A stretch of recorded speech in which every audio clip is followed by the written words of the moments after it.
This is Geek Gab with your hosts, Dornall and me, Daddy Warpig. We are back, Geek Gab, for Monday, April 14th, 2025. Today we're going to be talking about a new movie that's based on 11 Cade novels by Chuck Dixon, and then we want to talk about the fun stuff first because everything else today is going to be, at best, scholarly and at worst, kind of dark. We're going to be talking about the Purge election night, the Forever Purge, and a movie called 2073, which just came out last week. And the subject of that ties all those together is the pure propaganda that permeates all of those films. But first, the news. What's new, DW? The new Conan game is coming out that was kickstarted and then released, and it's got one of those BDSM, safe word discussion representations before that's in the DM chapter. Like, okay, before you get up and start your game, you got to discuss the things that everybody's cool with so you don't go over their boundaries. And then if they say the safe word, you've got to immediately stop. It is literally BDSM, which I can't remember what the first two letters are. Do you know what the first two letters are? It is BDSM bondage and dominance. Bondage, dominance, and sadomasochism? That sounds close. I'm not sure about the D. Yeah. I'm not really into that Bondage. scene, so. Oh, bondage.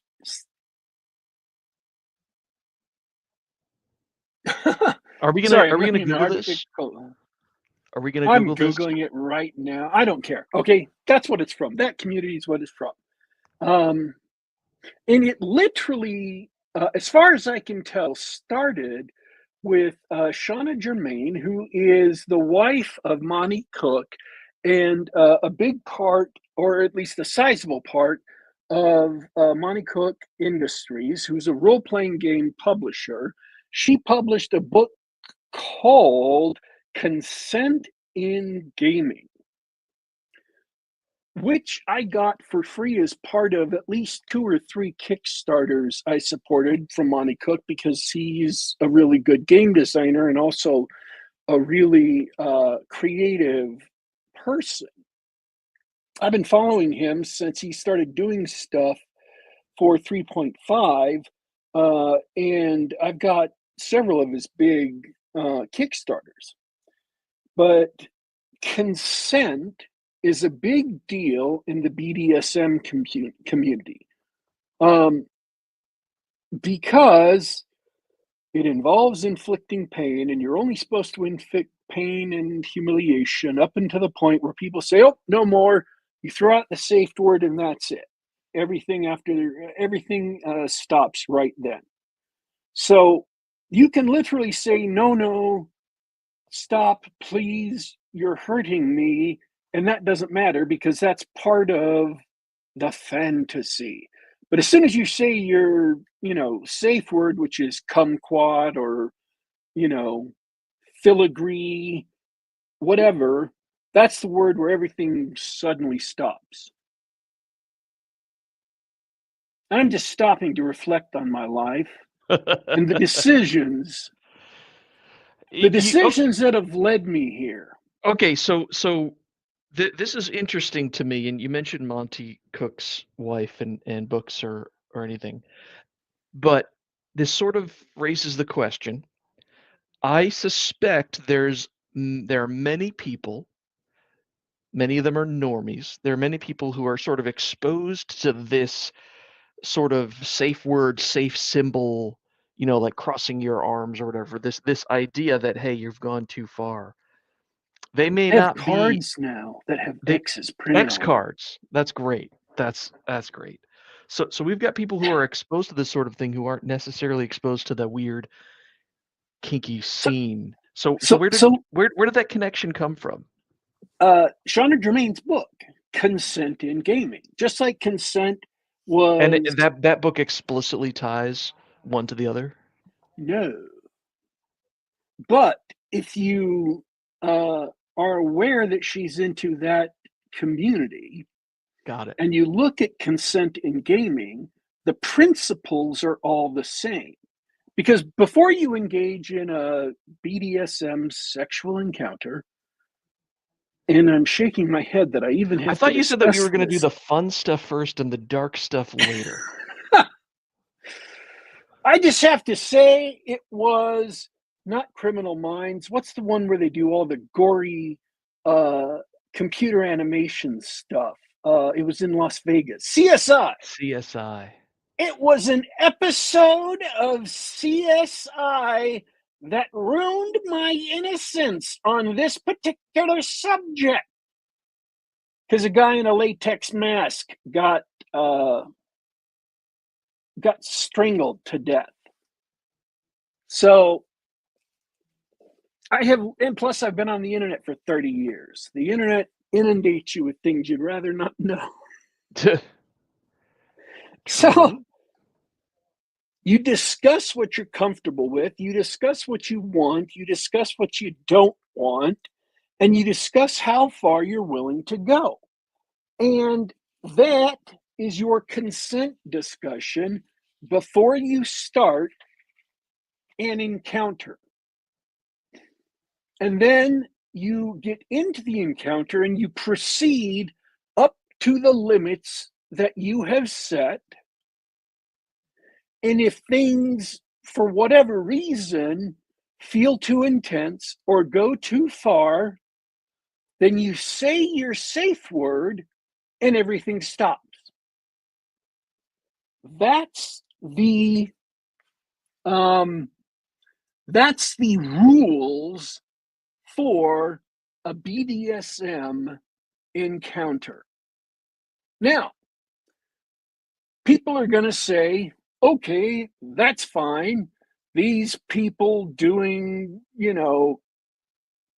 sexual things or whatever, that's them. Okay. I'm not going to read all of the beginning, but I just want to read the important part right now that will tie this in. Various methods. This is from a Conan. Conan. Rulebook, This is a paper rule book. a role-playing game. Role-playing game, okay. Just coming out, brand new. News. Various methods exist for establishing table rules, whether safety tools such as X cards, cards that can be shown when a subject should be dropped. If something is going too far at the table, you hold up an X card because you're uncomfortable, it's too intense. You hold up an X card and things stop. Player checklists of undesirable topics. You make a list about how far you're willing to go and what things you're interested in and not interested in. Undesirable topics, or a simple conversation before play about potentially problematic subjects. So before play begins, that was I see what unintentional. you did there. I see what you did there. That was unintentional, honestly. Before play begins, you talk about what's going on or going to happen and make sure you delineate what is and isn't allowed to happen. Not everyone has the same limits, and these should be respected equally. If a player doesn't want to experience scenes of torture, cruelty, degradation, racism, sexism, or something less obvious, the game master and other players should respect that and adjust the gameplay accordingly. Okay? Consent in gaming is all of those principles. And all of those principles come directly from the BDSM community. I, that's absurd. Of course, it's absurd. That's the whole point, of course, isn't it? Yes. They're instituting all these rules or telling you to institute all these rules. As I think Dr. Mauser, who's probably in the audience right now, said all these rules for how you're supposed to behave with your friends. But that's not the worst thing.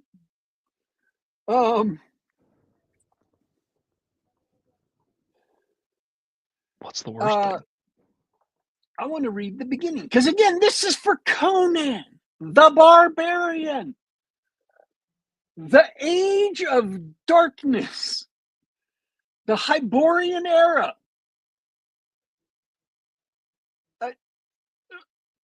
Okay, I'm going to go back and read the worst thing. Though the original Conan stories are frequently lurid and occasionally veer into uncomfortable stereotypes of race and culture, there is no reason that the tabletop experience needs to mirror these elements. The game master and player should establish boundaries of comfort for the content and behavior within the game, identifying any potentially troublesome aspects that will make players uncomfortable at the risk of spoiling their enjoyment of the game. Look, if you're playing a Conan game and don't want torture, cruelty, degradation, racism, sexism, you are playing the wrong game. You need to be playing one of the games for children, and I'm not making this up. They have literally role-playing games that are designed just for kids, for children.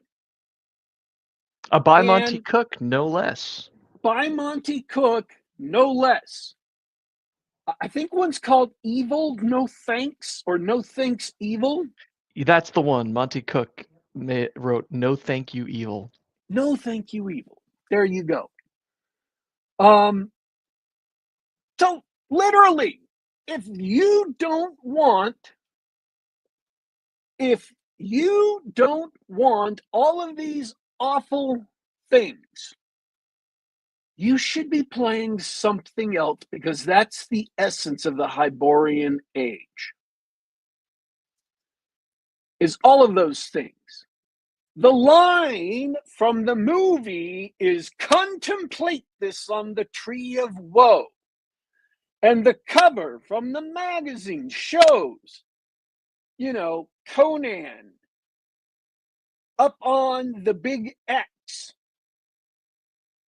which if you saw the recent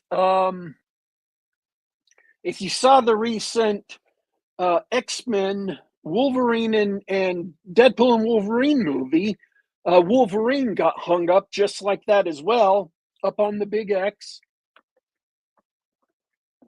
So that is torture, killing, summoning demons, human sacrifice, Um, Beautiful women in scanty clothes, bringing treasure back, killing sorceresses and magicians who are invariably evil. It's it's just, you know, primeval beastmen, humanoids, undead, liches, two clans fighting in the ruins of a city until they go extinct.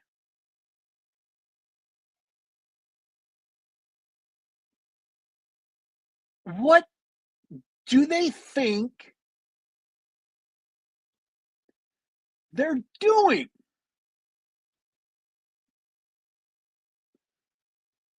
What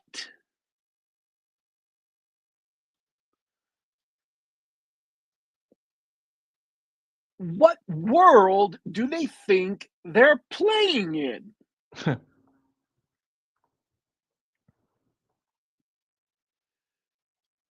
This is not Uncle Eric's happy fun time.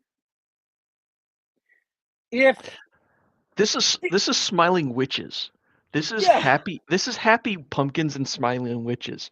When you go to the store around Halloween time and you look at the decorations they have for sale, if you go around the neighborhood and you see people put like, "Oh, it's a smiling witch for Halloween."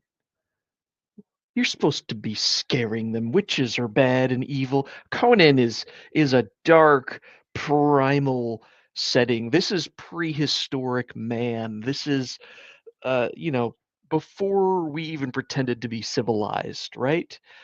What you're not signing up for smiling witches. You're signing up for, you know, dark magics and brutal short lives and you know, trying to make something of yourself when everything's out to kill you. yeah. It's putting a bunch of rules on what should be social interaction um between friends. Uh X cards came from consent in gaming. Um Important things about consent: you decide what's safe for you. The default answer is no. It doesn't matter why consent wasn't given. Nobody has to explain why they're not consenting. There may not be a reason why they're not consenting. There's a spectrum of consent for each topic. It's not up for debate. They can always change their mind about what they are or aren't consenting to. Anyone is allowed to leave an uncomfortable situation at any time. We had a discussion about this on Twitter, and basically, my point was one, don't play with a creep as your dungeon master. If someone is going to be doing, disgusting, creepy things, then they are the wrong person to be playing with. And two, don't play with people um, who need consent checklists. They're just not healthy. Okay, everybody knows what role playing is. Everybody knows what D&D is, uh, and everybody knows that uh, you just have to. It's about adventuring. It's about going into dark places and killing evil things. And this puts the entire game hostage to the most neurotic, most obnoxious, least um,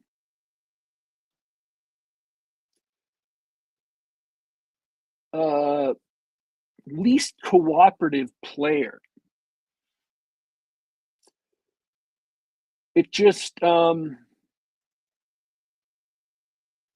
it ruins the game. And it puts it in the hands of any one person to ruin the game whenever they want for literally no reason. They don't have to give a reason, and you're not allowed to say, that's not really that bad. Oh, I just don't like it. So we should all, the slow infiltration of this into gaming was picked up by a bunch of people who was worried that some people genuinely believe in this and think this is a good thing because it has the appearance of being nice and saving people's feelings. But it is actually poisonous because it puts on a face of niceness, but it avoids focusing on anything that might be going on,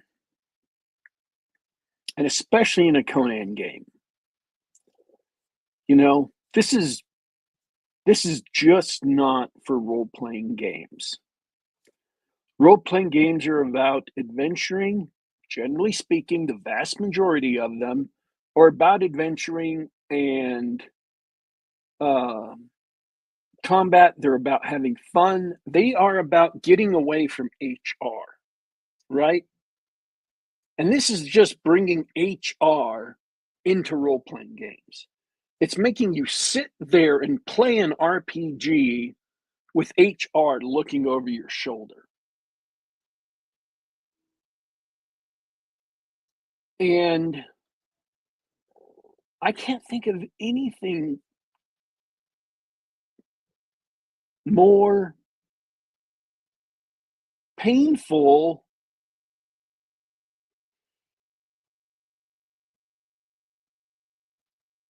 than trying to play a role-playing game by HR rules, or with HR watching you. And as soon as you violate something, as soon as you make an off-color joke, as soon as you make as soon as you kill the wrong person, as soon as you interrogate someone too harshly, no, game stops. You don't have to. You don't have to justify it. I think that's kind of.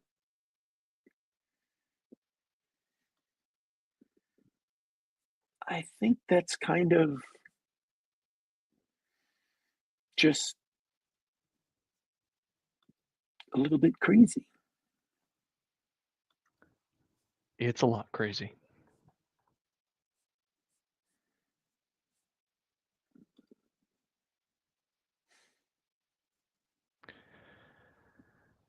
Well, keep that crap out of your role-playing game.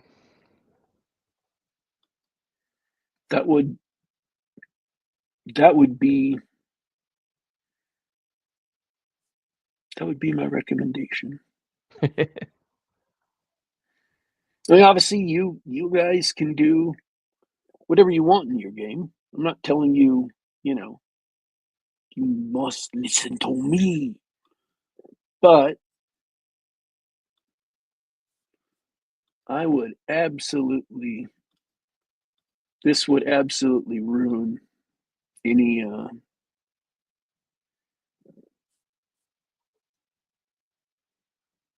any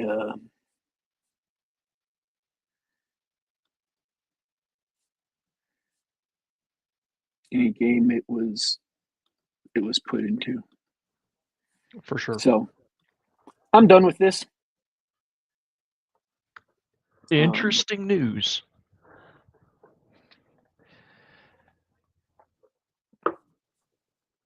What about What about the other fun stuff? I can't think of any more news that we need to discuss. Um, did you want to talk about? Um, did you want to jump over and talk about the movie? Yeah, yeah. Well, why don't we talk about this? Is called A Working Man. Jason Statham action movie. I guess it had a bit of a quiet release. It's almost done with its run in theaters, and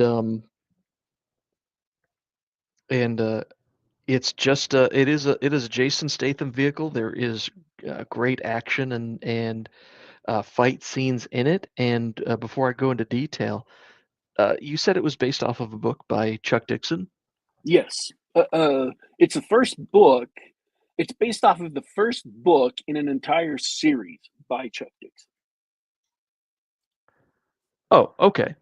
Um, so it's a whole series about this guy, and the character um, is a familiar character type to you guys listening to the Geek Gab. It's a uh, army veteran from the global war on terror.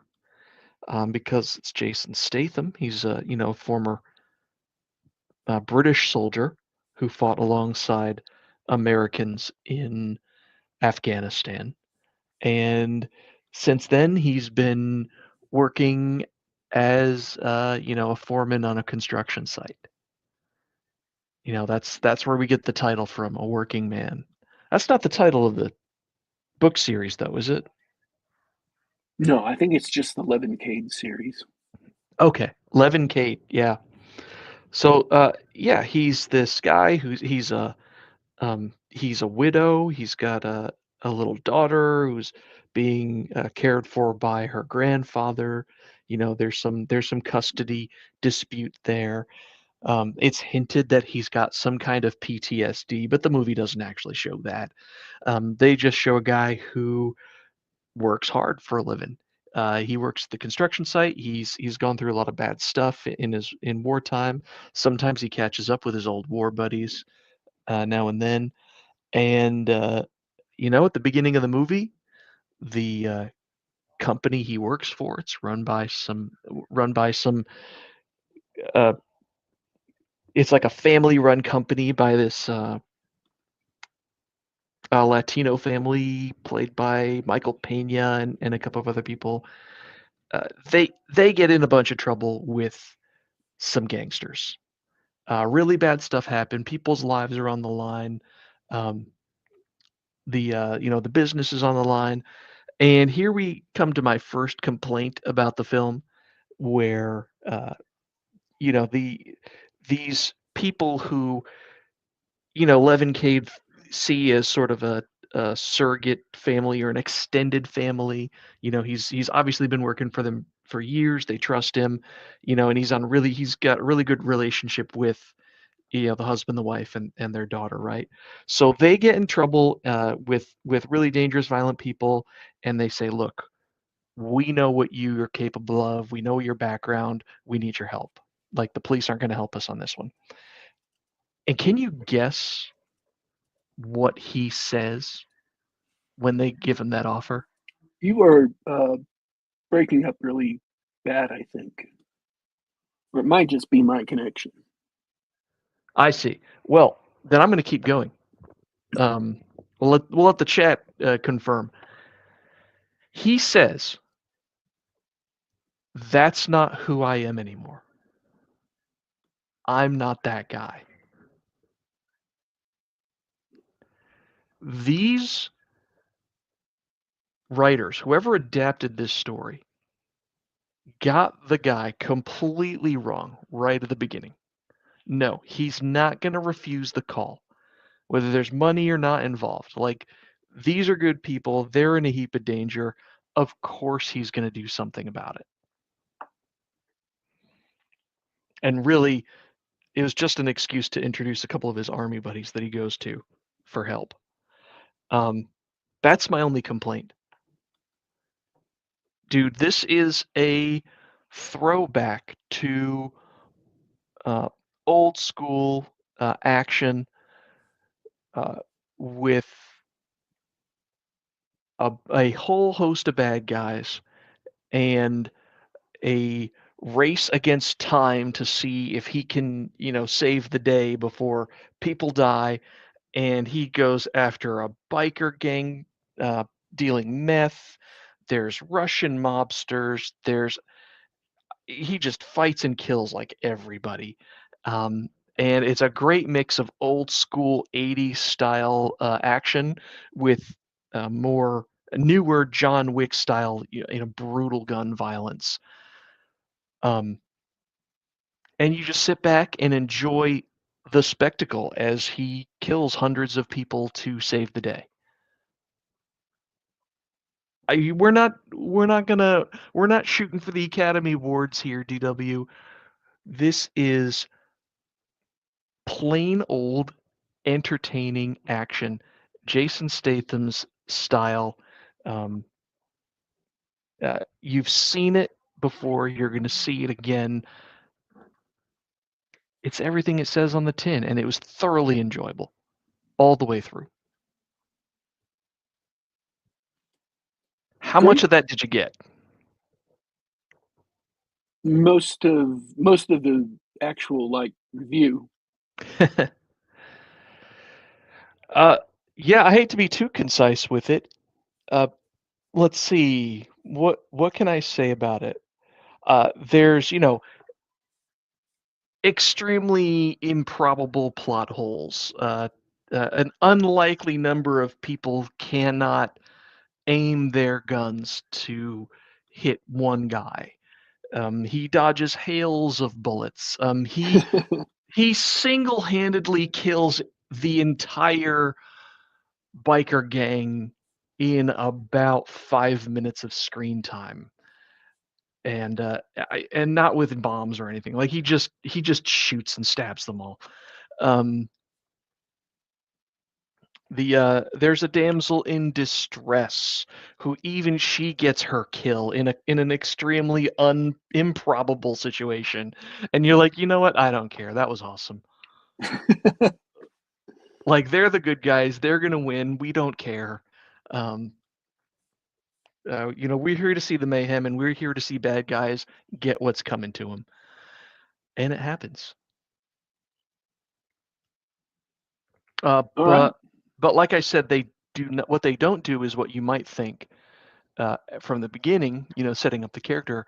There's going to be this, oh, PTSD, and I'm so hurt from the war, and blah blah blah. Nope. Uh, he's just gonna talk to his old army buddy and be like, hey man, I should I, do I do this? Right? Like I'm not going to war anymore. Do I do this? And his buddy, played by David Harbour's like, why are you asking me? We both know you're going to do it. And I was like, oh, okay, cool. Let's get on with the rest of the film. And yeah, Mega Buster Shepard, the scene at the biker leader was a nice touch. Yeah, the capstone um, of that massacre of an entire biker gang with the big tough leader. That was a great scene. Really fun to watch. Um, I thought they were going to do that in like a postscript or a post credit scene or an epilogue, like Arnold. You think I forgot about you? No, they're just like, let's just have all the bad guys show up at once and have him kill them all. Awesome. They had other things to get to. Right, right. Um, I can't help but think after going through the whole seasons of Reacher, um, this is what the Reacher seasons should have been. Um, and I've really enjoyed the Reacher series, formulaic as it is. They could have executed the latest season of Reacher as a movie of this length, and it would be a very similar film. Um, like this is what you want out of an action movie. Like these guys know what they're doing. It's sad that it got such a man. My mouth is dry. Give me a sec. It's sad that it got such a soft launch. Yeah, I hadn't even heard of it until you mentioned it. And as soon as I looked it up, I said, "Yeah, I want to see a Jason Statham action film."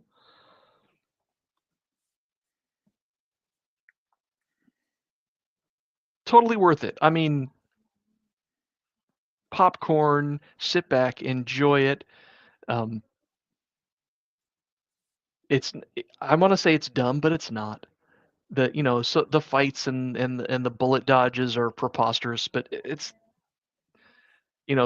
so are they in John Wick, right? Enjoy the ride. That sounds awesome.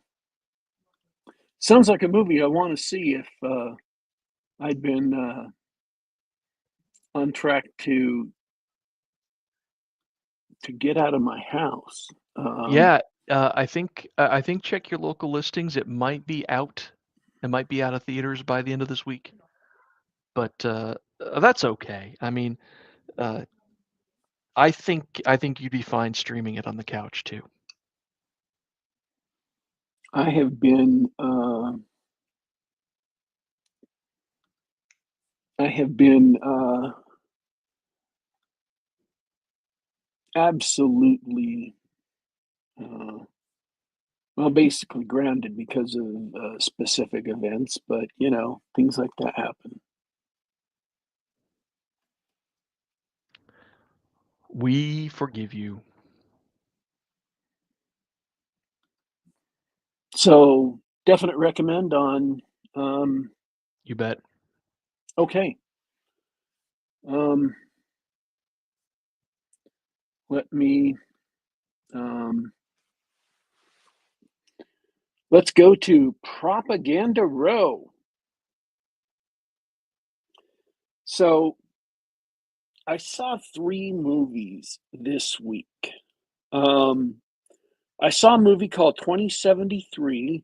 I saw the fourth Purge movie, and I saw the fifth Purge movie. Um,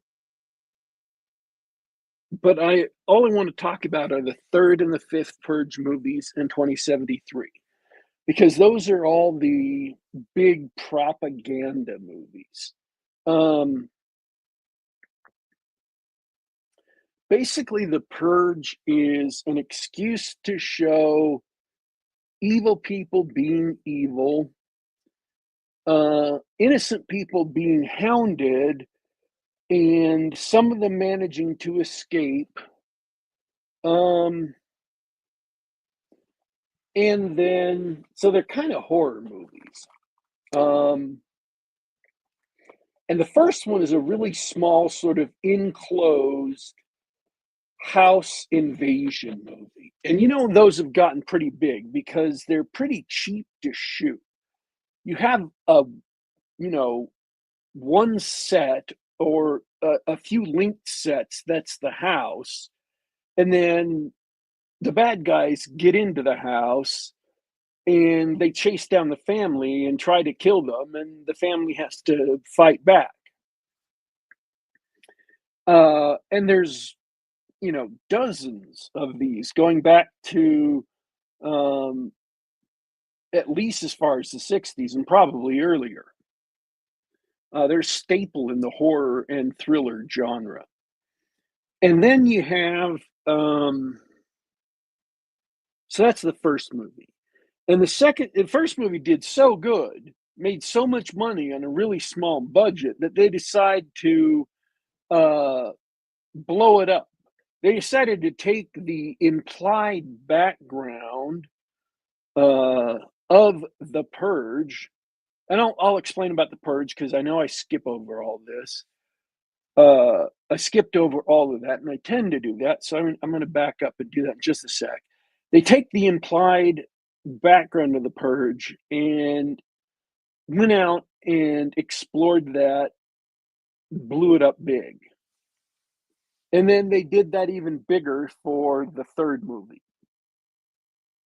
So I have ranted about the Purge in some venue before.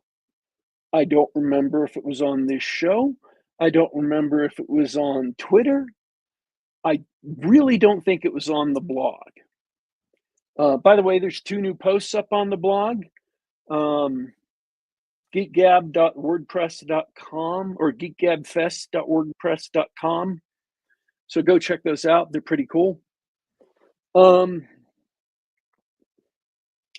What happens in the Purge is one night a year for 12 hours from 7 p.m. to 7 a.m., all crime is legalized. Everything up to murder is legalized nationwide. There are no military, police, fire, or paramedics on the streets. High-level government officials are exempted. You're not allowed to kill them because they started the program. Government officials always excuse themselves. Right. And they limit what weapons you can use. They call it class 4 weapons and below, but that's a fictional designation. It has no relation to any real. There's no real classification system like that. But basically, it seems to. It seems to boil down to no big explosive weapons. Like small explosives seem to be okay, but nothing big. So no RPGs, no grenades, no Right, like nothing bigger than that. you can't commit mass destruction, like they wanna Yeah. keep it under control. I follow. Um, but fireworks are okay. Hmm, Um, uh, and devices that are small enough to kill somebody, kill a person, but not do big property damage are okay. Incendiaries to like start big fires seem to. I don't remember if those are okay at not or not. The cities are not burning the next day, so I'm assuming those are also banned. And being banned means they will hunt you down and execute you after the purge. But like fully automatic rifles, those are fine. I can't remember if 50 calibers are okay in the earlier movies because my brain is fixated on the fifth movie. But definitely all sorts of automatic weapons, pistols, shotguns, sniper rifles, full metal jacket, frangible ammunition, Teflon coated rounds, basically anything else that's limited. Apparently we have laws against knife guns and things like that. Those are okay during the purge. And it's a constitutional amendment that allowed this. of course. So you have a constitutional right once a year in March 21st or 25th to purge. Now, I just figured out last night, and this is spoilers for the second or third movie. You're just going to have to suffer with it because I need to spoil some things to talk about the propaganda. By the way, there's a new political party called the New Founding Fathers of America. And the propaganda comes in that they're all very conservative people. They're all very right wing. They're all very racist. And they were voted in And one of the first things they did, and the fourth movie is called like The First Purge. They did it on Staten Island, a small, temporary, uh, controlled experiment to see if the purge would do what the doctor who thought it up said it would do, which is that by purging once a year, it would eliminate your bad feelings for the rest of the year. It would mean you would not be a criminal for the rest of the year. You would not want to hurt people for the rest of the year. It would cure crime. So they got elected. They put this pilot program in place, and that's what the fourth movie is about. But in the first movie, the Purge has been in place for a long time. The main character is a salesman who sells security systems for the Purge, so you can huddle at home and have big, thick metal louvers that go down over your windows and your doors and basically turn your house into a fortress so that nobody can get in and kill you and your family. Also remember that, you know, murder is legal. So if your wife really hates you or your husband really hates you, he can kill you and it's legal, which makes that whole family thing really unhappy. And in the first movie, the girl sneaks her boyfriend in the house because he really, really wants to be with her through the purge. And it turns out he's there to kill her dad because he doesn't want them to be together. Oh boy. So it's a very dark movie series. And the third one goes off the beam from dark into outright evil. And the third one is all about the new founding fathers of America, which, remember, is a stand-in for all conservative people. It's a stand-in for religious people. It's a stand-in for Trump and his, MAGA people. They literally have people in the third movie that are, physical stand-ins for Trump that wear caps.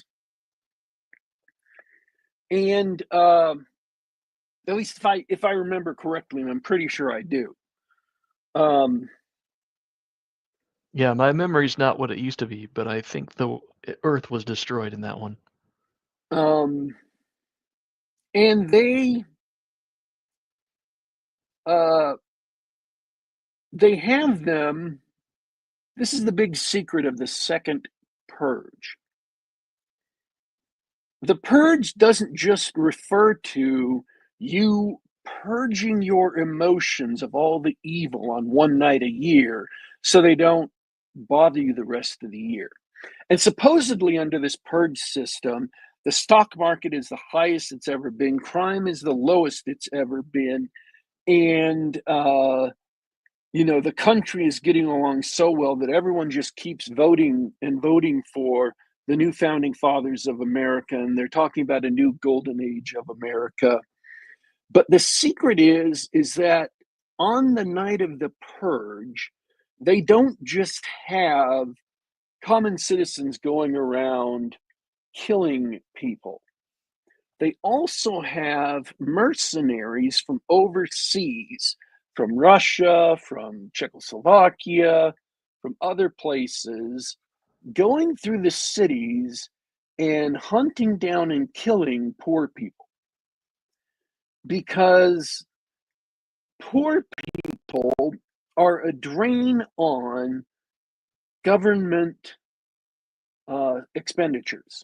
They're the biggest drain on government expenditures because they take all the Medicaid and Medicare and welfare and Social Security and things like that. So they hired these mercenaries to put masks on, the new founding fathers of America do, and go out into the cities with masks on and just kill as many poor people as they can throughout the night. And if they get into armed standoffs with gangs or groups of purgers or whatever, then whatever, kill them. It's legal to do this. So they drive around cities in black Humvees and purge society of useless people. So that's the double meaning of the purge that is revealed in this second movie. Is it isn't just purging your emotions, they're also purging society. And that comes back in the third one, and that also comes back in the fourth one, and that also comes back in the fifth one. So in the third one, it's called Purge Election Night. And the reason for that is what's additionally happening is a political candidate is being hunted down deliberately to be killed in an assassination. She's chased out of a safe zone by mercenaries and has to run through the city and survive. They're captured and put in this game room with a bunch of other impoverished people while it's basically that Korean murder game show. Oh, Squid Game. Squid Game. It was before Squid Game. It's basically Squid Game. All the rich new founding fathers of America stand up in this, protected area above and play games where they send, armed people around to try and find the poor people. And if they bump into the poor people in the dark or whatever, they murder them. And remember, these are all religious people. These are all conservative people. They're all family values people. They're all people who want low taxes, people who hate the environment, hate the poor, hate racial minorities. They're all very racist. And they're the ones who plan countrywide genocide once a year. And they go into a church where they praise God. And they have the political candidate there, and they're going to execute her in front of this large congregation of new founding fathers of America people, because that's what conservatives do. That's what conservatives want, is this purge where they can allow the country to murder each other with guns because they support guns and they support gun violence and they want gun murder. And then there's a twisteroo. All the conservatives get, so spoilers for the end, all the conservatives get killed, and the political candidate who's, good left-wing person gets rescued. So then there's the first purge, and then there's the last purge, which is called the Forever Purge. Now, the third movie and the second movie are really bad movies. The fourth movie is a mediocre movie. The first movie, without the propaganda, is actually a good house invasion movie. It's a scary thriller. The propaganda gets kind of obnoxious and heavy-handed. In a city full of criminals, full of gangsters, full of, mob people. The people come to kill this family are, of course, preppies from rich families, because, of course, they are. First movie. The fifth movie is set in Texas, and what the movie figures out, at least accidentally, and I have to say this, my commentary on The Purge was basically ripping apart the whole thesis of the movie, which was that it can't happen. The purge would not work. If you're the kind of person who's going to go out and murder people one night a year and rob stores and, you know, whatever, you're not going to hunt down a coworker you despise and kill them, or break into your neighbor's houses and kill them, which are both things which are shown in this series, movies. You're just not going to do that and be okay the rest of the year. Either you're going to hate yourself for what you've done, and that's going to cause you severe problems, or you're going to be okay with it and want to do it again, and you're not going to be able to restrain it to just once a year. Crime is not going to stop. People getting used to stealing things are not just going to stop and hold it to just once a year. They're going to want to do it more and more and more. So, Yeah, the premise is absurd. It really, if you're limited to that invasion movie, it's a fine premise. You can say, okay, that's stupid, but let's watch the movie. But right, dragging it out further just highlights how absurd it is. right. So, what they figured out for the fifth movie is that the least interesting thing about these movies is actually the purge itself. The purge night is the least interesting thing about these movies. So, in the fifth movie, the purge, every other movie is about the entire night of the purge. It starts at right before the beginning of the purge to set up the characters and their situations. They go into the purge, they undergo the things, and the end of the movie is right at the end of the purge or a little bit after. So the fifth movie, they figured out that the least interesting thing about these movies is the purge. So they just go down, and the fifth movie starts before the purge, right up to the purge. They go into it, they have some problems, they see some really, unpleasant things, and then very quickly the purge is over. And you're like, oh, okay, the purge is over. And then the real movie begins. And the real movie is about every single critique I've ever made of the purge's premise. It's like they read my critique and said, okay, let's deal with every single problem that dude said. I'm not saying they literally did that, but they might as well have, because they hit every single critique I made in the movie. So whatever happens nationwide, they just have this movement called the Forever Purge, where they decide the next day, hey, we're not going to stop purging. We're just going to do it more and more and more forever. And of course, it's a white nationalist group, at least in Texas, where this takes place. And they're going around rounding up minorities, illegal aliens, things like that, and killing them, and then killing anybody who gets in their way. And it's happening nationwide. And they're using, forbidden weapons in the morning. They're using RPGs. They're setting buildings on fire. And it's happening all over the country. So the NFFA sends the military into the cities to try and declares martial law, and then eventually, when martial law doesn't work, sends military into the cities.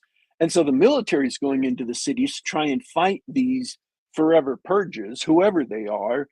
And in some cities, they're able to sort of maintain control over some parts of the cities, and in others, they're just getting their butts kicked. Then later on, you find out that this military base outside of El Paso gets bombed, and they just kill a bunch of soldiers. So the soldiers pull out of El Paso and just leave it to these rioters and murderers who are organized, who are well armed, and who are methodically going through the city, killing anyone that doesn't meet their criteria for being a pure-blooded American. And the movie from that point on is about two husbands, one with a pregnant wife, one whose wife isn't pregnant, trying to save their wives and also one sister from these forever purgers, trying to find a safe spot, trying to get out of the big cities, trying to find a place where they can go to get away from these people. And they have this long journey to, do it. And it is a propaganda piece because it's about illegal immigration. It's about everybody who opposes illegal immigration is a racist. Everybody who opposes illegal immigration, wants to kill illegal immigrants or wants to kick them out of the country. And they built the huge wall, but it's useless because people can sneak under the wall and get in. And Oh yeah, actually I saw this one. you watched it? Yeah, I've seen this one. I remember that, this mad dash to escape the forever purge and going under the wall and getting to Mexico was super easy somehow. Um, so, and eventually, like 2 million Americans, Canada and Mexico closed their borders because the United States was in such a mess with this nationwide, uprising that the military can't quell. So they closed their borders to America. And then they announced, for 6 hours they were going to open their borders. And this is like 24 hours after the purge started, or 20 hours after the purge started. But anybody coming through the border had to be unarmed.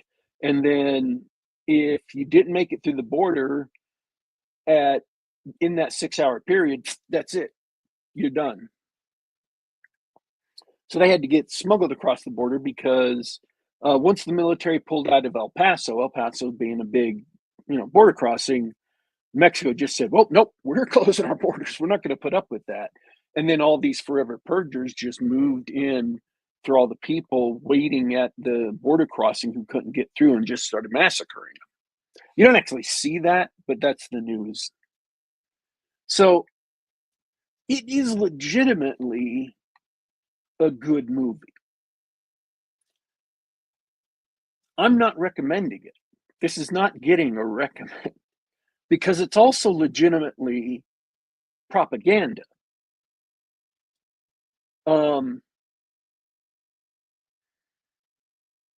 And it's stupid propaganda. Right at the beginning, they start.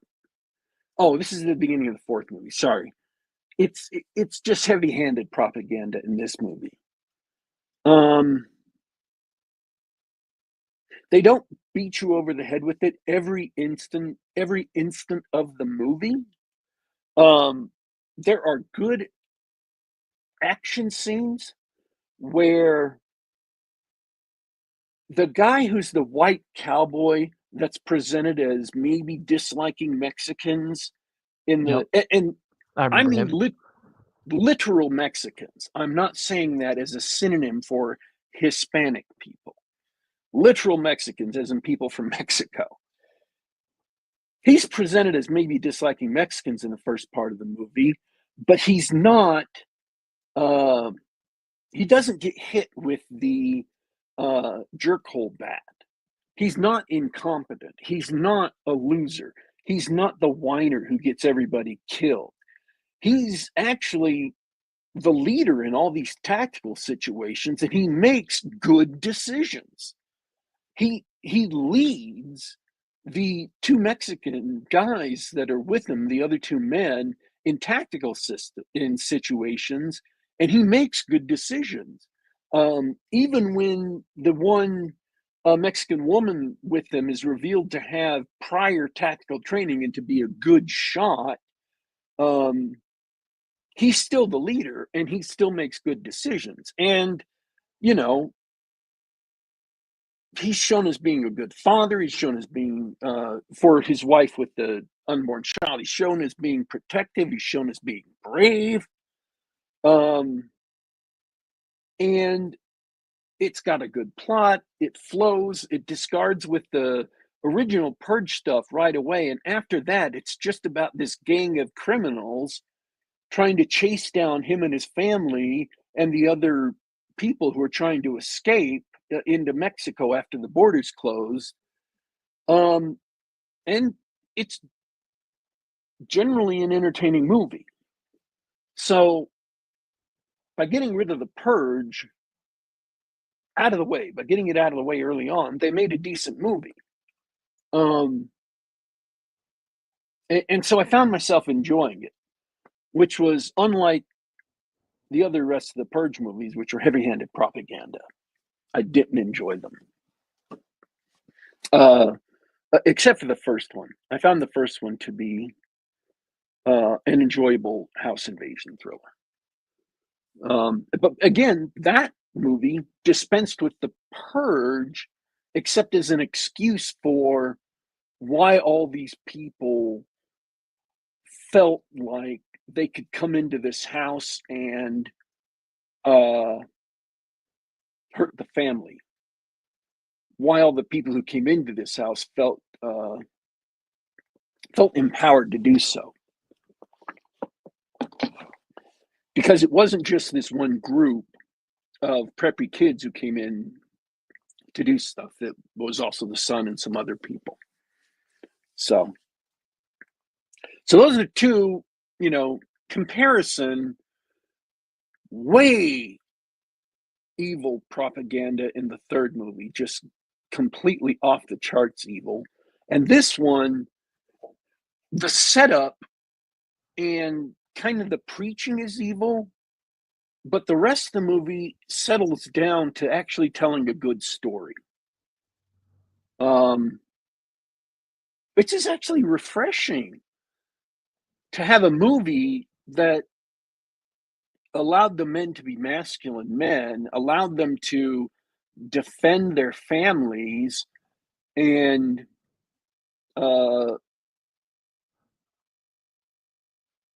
it wasn't a modern audience's movie where the men had to be always put down and always dumped on and always weak and always foolish and always stupid so that the females in the movie could be presented as being, absolutely 100% the best. I mean, they legitimately have a woman who was fighting the cartels because there was a group of women who were fighting cartels, and she does some things in the movie. She makes mistakes. She does things that are foolish. She isn't perfect. And you would think that she'd be this girl boss, and she's not. So I'm just surprised they let the rest of the movie be a good movie.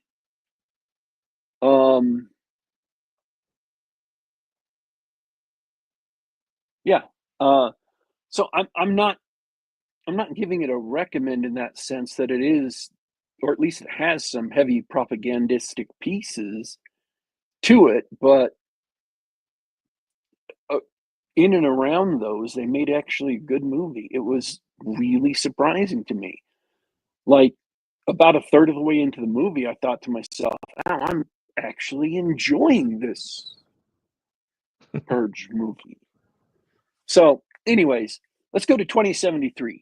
2073 is what people call they're calling it a docudrama, which I guess is the best thing they can call it. What it is a fictional short movie in between which are documentary sections.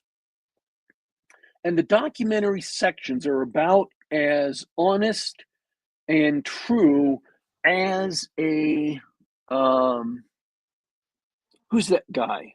Michael not Michael Mann, he made Heat. He's a good guy. He made he's the tubby guy. Made the movie about Flint Water. Made the movie about chasing down the head Oh, of Michael Moore. Michael Moore. Thank you. Michael Moore. He's as honest and above board as Michael Moore. Actually, he's as honest and above board as the guy who made Super Size Me. Oh yeah. You've heard of like condemning people by Faint their praise. relationships. Oh, by Say what? relationship. Yeah, We're guilt like by association. guilt by association. Yeah, I love that game. We're like you know somebody, and they know somebody bad, and they know somebody worse. Therefore, you're as bad as the even worse guy. Uh-huh. Somebody tried to pull that on me this week because I had somebody replied to one of my responses and said, Jews are awful people. And the guy said, "Oh, see, you're anti Semitic." I'm like, no, that's not how it works. This movie is so dishonest. It doesn't even have guilt by association. It has guilt by frames, where they just put two movie frames together and imply that they're linked. And therefore, everyone at the end of the chain is just as guilty as the people at the beginning of the chain. Let me describe it. China has Uyghurs, right? They're Yes. Muslims. And they're Muslims who got marched into concentration camps. So it has a piece on how evil the Muslims in concentration camps are, which it is. This is a genuine evil that I've talked about before. Absolute evil, bad. And somehow it skipped over the Chinese officials, like throwing the men in concentration camps and forcibly marrying the women to steal their families, which is absolutely abhorrent. And then it went on to, I think the next link in the chain was India. And there were confrontations between Hindus and Muslims. So Chinese throwing Muslims into concentration camps and re-educating them and also killing some. And then we go to Hindus, riots against Muslims, and them also killing Muslims. But I don't think it was the government doing it. It was like one guy and a bunch of rioters. So that's guilt by association. Those are not policies that are coordinated. They're not directly linked. He doesn't say they're coordinated. He doesn't say they're directly linked. He just leaps from one piece of documentary to the next to imply that they're linked, to imply that what's happening in India is exactly the same thing and exactly as bad as China. But you notice there's no concentration camps in India. There's no re-education in India. There's no, and again, didn't mention this, but there's no government officials, Hindus, taking Muslim families and marrying them and absconding with their children and their wives. So what's happening in India is bad. I'm not excusing it. But it's not as bad as in China. And they're not the same thing, and they're not coordinated, but he implies they are just by stitching the two clips together. So these are news clips and videos, documentary style. So then he jumps to the war between Israel and Hamas. But he takes this and presents this as if it was a war to deliberately murder Palestinian civilians, and just puts an incredibly dishonest propaganda piece after the Hindus. China, Hindus, Israel, as if they're all guilty of the same thing. And then he leaps to, I think, riots or racists. The political parties that don't want Muslims in Great Britain. No riots, no murders, no concentration camps. They just think that Muslims shouldn't be in Great Britain. Nigel Farage. Faraday, Nigel Farage. whatever, Nigel Farage, and others of his political party and others who support that thing. No violence, no forcing Muslims into concentration camps, no burning them alive in the street, which happened in India, no political leaders taking control of Great Britain. It's just Brexit. Brexit breaking away from the European Union and wanting Muslims not to be brought into the country and maybe getting rid of all the refugees they have. That is just as bad as concentration camps, raping Muslims, taking them for your wives, and burning them alive in the streets. Wow. Just by putting the clips right after each other. And then he brings in Trump, because Trump met with some of these people, and therefore Trump is the same as the Chinese. Wow. Guilt by frames, putting all these frames together. So it is absolutely, and these are just the documentary bits, absolutely propaganda. Now, I watched this because I didn't quite understand what the movie was, and I was interested to see the fictional bits, because the fictional bits had bearing on some things I was working on, and they talk about, they present this grim, dark future, and then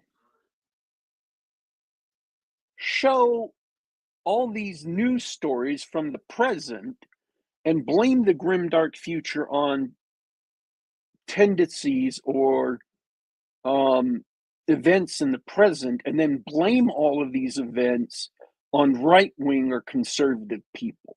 That's how 2073 is set up. So, social credit system in China, right-wing people's fault.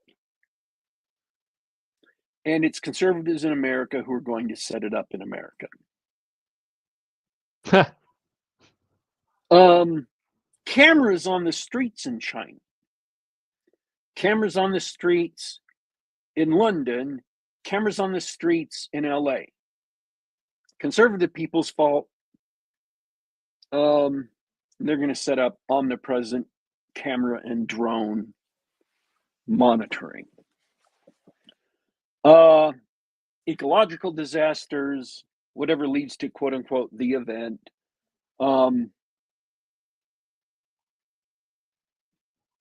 Big wars everywhere. All these things. They're all the fault of right-wingers. And that's what the documentary sections aim to prove. That all evil that led to this future world, right-wingers. Um, 2073 itself, the future bits are about a world that's been devastated politically, devastated um, uh, ecologically, devastated by war, and everyone in society lives under, except in their homes, lives under a complete surveillance state at all times. If they hear you or see you in public saying things against the regime, they disappear you. They ban books and take them from you. And it's explicitly the authoritarian attitudes of Donald Trump that led America down this path. Um, and they have interviews with pundits, with academics, with historians that say this explicitly. Um, Disinformation on the internet, which allows, you know, dictators to be elected into power. And the main character is a woman whose mother went to live underground in a mall that was abandoned, and it looks like it was destroyed in some fighting,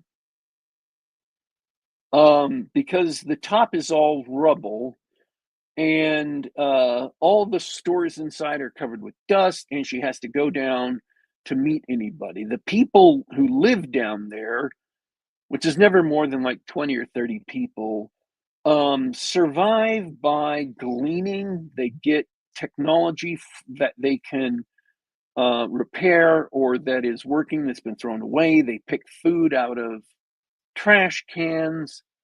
Um, and then they find, thrown away books that have been banned so they can live in a horrible life that is intellectually free. Um, Oh, by the way, tech billionaires, tech bros, as they constantly call them, uh, set up AIs and wanted to rule the world. So the AIs they set up controlled the planet and turned into uh, you know, right wing dictatorial state. Um, and they show the heads of Amazon and uh, Elon Musk and the head of Facebook, um, tech bros. They kept on calling them just relentlessly, uh, as if that was some kind of, you know, pejorative. And maybe it is for a certain group of people. But people down there, deep in these tunnels, are just disappearing one after another. Because every time they go outside, the drones and the cameras and whatever might catch glimpses of their faces, and if they do, they're identified. Plus, and get this, the AIs are who banned the books and decided what, re-education should be and stuff. Um, and they allow a robot or an AI down there to live with them, and people are disappearing one by one. And my thought is, how do you allow an AI down to live with you if they're the people supporting the machine? Don't you immediately get suspicious when people are disappearing one at a time? The AI goes around talking to everybody and finding everything out about them. Doesn't that scream to you, hey, kill this machine, get him the hell out of here? I should say so. Am I wrong? Am I paranoid? Well, if they were smart in the first place, they wouldn't have found themselves in a evil dystopia. So all of these propaganda pieces are meant to show how all of the mean and bad things the tech bros and the right wing and whatever has been doing today. So it is an incredibly dishonest piece of propaganda built on several incredibly dishonest legs of individual legs of propaganda. Um,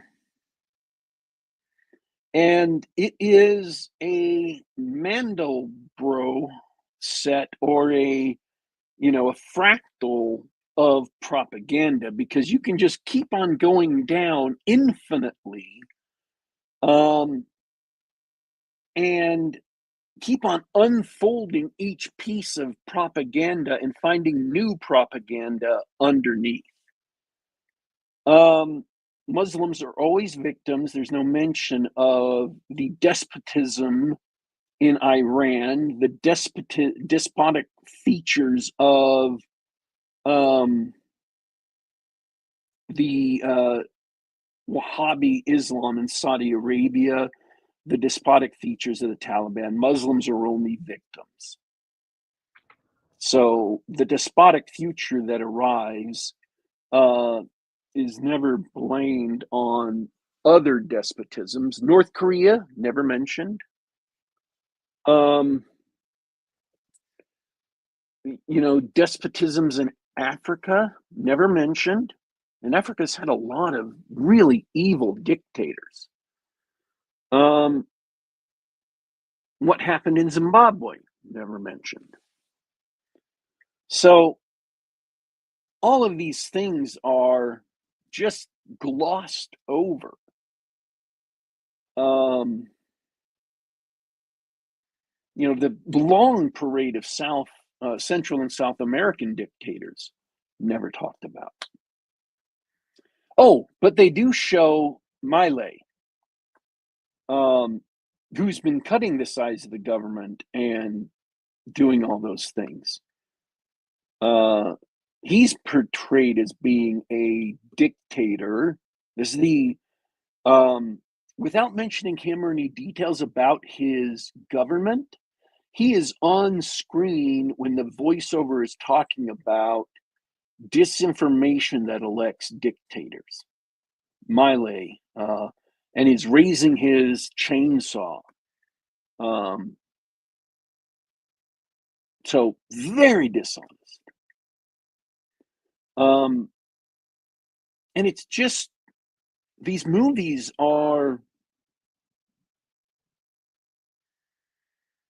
like Triumph of the Will, which is the infamous piece of Nazi propaganda that linked German national identity in one sense to the Nazi Party, but in a very more specific sense to Adolf Hitler as an individual. That to love the German people and to love the German country and to want them to succeed meant loving Adolf Hitler. If you loved Adolf Hitler, you loved Germany. If you loved Germany, you loved Adolf Hitler. And if Adolf Hitler succeeded, Germany succeeded. And for Germany to succeed, Adolf Hitler must succeed. That's Triumph of the Will. And it was very effective propaganda and very dishonest. This movie, 2073, is equally as dishonest, only it shows nothing to hope for, it shows nothing to strive for, it shows nothing positive. It only vilifies a group of people by a lot of dishonest interviews and dishonest statements by pundits, authors, academics, and journalists. um, and a lot of dishonest juxtaposition of people who are absolutely not guilty of the same thing, but the movie takes great and cunning pains to imply that they are. So it is a cunning and devilish piece of propaganda. And the movie might have been interesting if they had focused on the fictional parts rather than trying to make a polemic about everything under the sun and affix it to a group of a specific and particular group of individuals in 2023 when the movie is set in 2073, which is 50 years later. I mean, 50 years ago was 1973. How much history happened between 1973, Roe versus Wade, which was Richard Nixon being forced out of office, which is the end of the Vietnam War, the signing of the peace treaty in Paris, which is, um, you know, ages ago. Ages ago. All of that history, the Cold War, the 80s, Ronald Reagan, Jimmy Carter, the Berlin Wall falling, the 90s, the war in Eastern Europe. I mean, all of this history happened. And yet you're going to blame today, today's political and military landscape solely on everything that happened in 1973 without consideration for Bill Clinton, without consideration for George W. Bush, without consideration for George H.W. Bush, without consideration for Al Gore, Mitt Romney, John McCain, Barack Obama. You're just going to wipe all that away and say, no, it was these guys in 2023, and nothing happened for the next 50 years, and therefore 2073, this despotic nation arrived. That's just so much of a failure.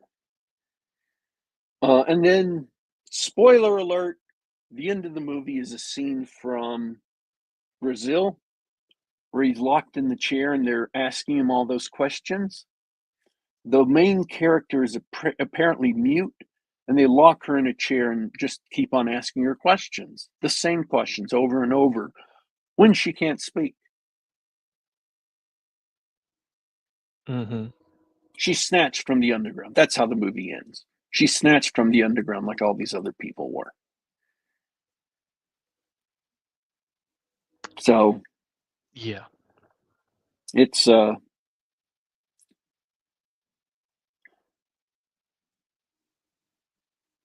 It sounds like the it's movies that I catnip. saw Sounds like it's were best catnip when for they your rose average above the Redditor. propaganda, and it was almost perfunctory.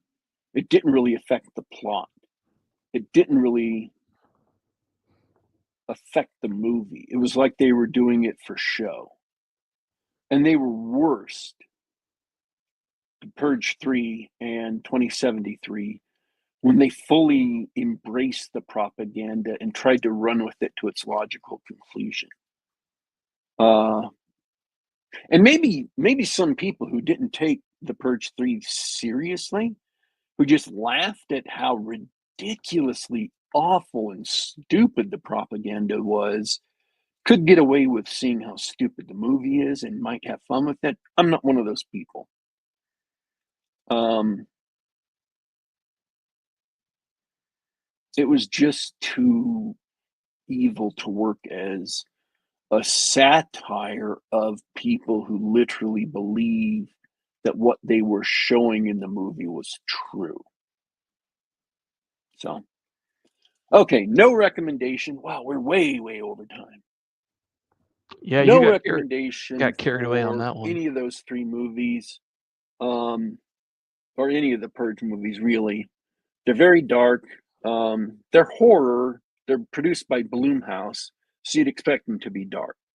The first movie is a good home invasion movie if you like that genre. The fifth movie is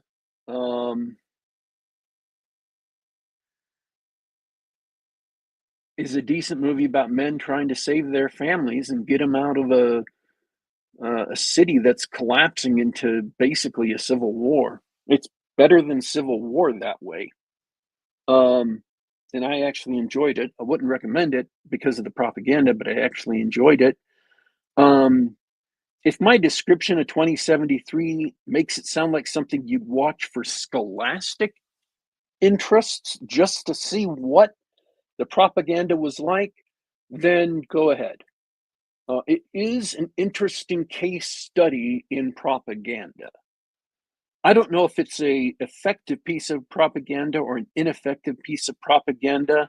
I have a feeling that it's so one-sided, and it has nothing aspirational in it, that it will only speak to people who already believe it or who are exceedingly suggestible on those subjects. But if you're looking for something interesting or entertaining to watch, not even a little bit. If you're looking for something interesting or entertaining to watch, go watch the movie, your movie. I think he's gone. He left me. Go watch the Levin Cade movie. Yeah, A Working A Man. Working Man. All right, folks. To I think everybody we're who's done. still here through all of that, this is the end of the show. We're taking off. This has been Geek Gab for Monday, April 14th, 2025. I want to thank everybody who tuned in and listened live. I want to thank everybody who will tune in and listen later. We are available at youtube.com/geekgab, youtube.com/geekgab, just about every Monday, 10 p.m. Eastern, 7 p.m. Pacific. We're also available on the Google Play Store, on SoundCloud.com, and on iTunes.com. Just do a search for Geek Gab. Subscribe to us on the device of your choice. Download us on your computer. Listen to us on the web. Feel free to hit the subscribe button and the bell icon to get notices as when we are going live. We're signing out for today, but don't you worry, don't you fret. We will be back.